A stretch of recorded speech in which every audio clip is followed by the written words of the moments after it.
বিসমিল্লাহির রহমানির রহিম। আলহামদুলিল্লাহ। তালিমুন নাহবের ক্লাসে আজ আমরা শিখব হরফ এর আলামত।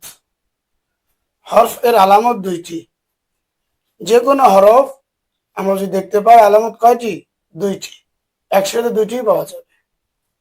এক নম্বর আলামত হলো মুসনাদ মুসনাদ ইলাই না হওয়া, অর্থাৎ ইসিম যেমন মুসনাদ হয় মুসনাদ ইলাইও হয়। ফেল যেমন শুধু মুসনাদ হয় মুসনাদ ইলাই হতে পারে না, হরফ মুসনাদও হয় না মুসনাদ ইলাই হয় না। এই জন্য হরফের একটি আলামত হলো মুসনাদ মুসনাদ ইলাই না হওয়া। যেমন লিল্লাহির লাম হরফে জার। লাম হরফে জার না মুসনাদ হয়েছে না মুসনাদ ইলাই হয়েছে, বিধায় এটা হরফ।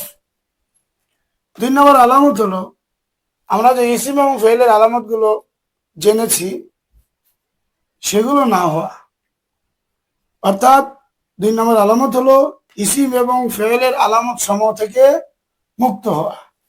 কোন হরফ ইসিমের আলামতও হবে না ফেলের আলামতও হবে না, যেমন মিন, ইলা, ফি। তাহলে আমরা খেয়াল করব একটি হরফের মধ্যে দুইটি আলামত একসাথে পাওয়া যাবে। এক নম্বর মুসনাদ মুসনাদ ইলাই না হওয়া, দুই নম্বর ইসিম ফেলের আলামত সমূহ থেকে মুক্ত হওয়া।